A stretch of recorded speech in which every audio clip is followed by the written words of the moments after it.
Reliance industries అధినేత ముఖేష్ అంబానీ మరియు నీతా అంబానీల చిన్న కుమారుడు అనంత్ అంబానీకి రాధికా మర్చెంట్కి లాస్ట్ ఇయర్ జనవరిలో ఎంగేజ్మెంట్ జరిగిన విషయం అందరికీ తెలిసిందే. ఈ సంవత్సరం మార్చి నెలలో వీళ్ళ ప్రీ వెడ్డింగ్ సెలబ్రేషన్స్ చాలా ఘనంగా జరిగాయి. అలాగే జూన్ నెలలో వీళ్ళ సెకండ్ ప్రీ వెడ్డింగ్ సెలబ్రేషన్స్ కూడా క్రూజ్ అనే షిప్లో 4 రోజులు చాలా ఘనంగా జరిగాయి. అలాగే వీళ్ళ పెళ్లి ఈ నెల జూలై 12న జియో వరల్డ్ సెంటర్లో చాలా ఘనంగా జరగనున్నది.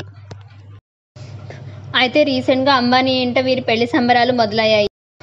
అనంత్ రాధికల పెళ్లి కోసం ముఖేష్ అంబానీ తన ఇల్లు యాంటీరియాని ప్రత్యేకమైన ఫ్లవర్స్ అండ్ లైటింగ్తో డెకరేట్ చేయించారు. ఈ యాంటీరియా చూడడానికే కన్నుల విందుగా అనిపిస్తుంది.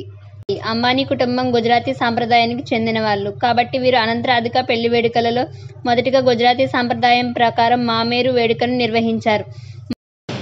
మామేరు వేడుకలలో వధూవరులకు వరుడు కుటుంబం కానుకలిచ్చి ఆశీర్వదిస్తారు. ఈ వేడుకని అంబానీ కుటుంబం చాలా గ్రాండ్గా సెలబ్రేట్ చేసింది. గుజరాతీ సాంప్రదాయం ప్రకారం నీతా అంబానీ తల్లి పూర్ణిమ దలాల్, ఆమె చెల్లి మమతా దలాల్ వధువుని ఆశీర్వదించి చీర, జ్యువెలరీని, స్వీట్స్ని రాధికకి బహుమతిగా అందజేశారు. అనంత్ రాధికల కోసం జంగిల్ థీమ్ స్టేజ్ని డిజైన్ చేశారు. ఫంక్షన్ తర్వాత అంబానీ కుటుంబం ఆటపాటలతో సందడి చేశారు. ఈ వేడుకల్లో అనంత్ అక్క ఈషా అంబానీ తన పిల్లలు అడియా, కృష్ణలతో ప్రత్యేక ఆకర్షణగా నిలిచారు. Bride Radhika pink and orange షేడ్స్తో golden zari work designer lehenga డ్రెస్ను వేసుకుని ఈ లెహంగాని ప్రముఖ డిజైనర్ మనీష్ మల్హోత్రా డిజైన్ చేశారు. ఇంకా రాధిక తల్లి తన మామేరు ఫంక్షన్లో వేసుకున్న నగలను ఇప్పుడు తన మామేరు ఫంక్షన్ కోసం వేసుకున్నారు రాధిక.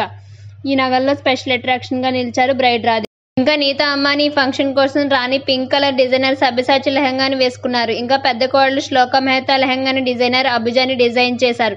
ఈషా అంబానీ స్పెషల్ ఆరెంజ్ శారీని డిజైనర్ అర్పితా మెహతా డిజైన్ చేశారు. మీకు నా వీడియోస్ నచ్చినట్లయితే లైక్ చేయండి. మరిన్ని వీడియోస్ కోసం నా ఛానల్కి సబ్స్క్రైబ్ చేయండి.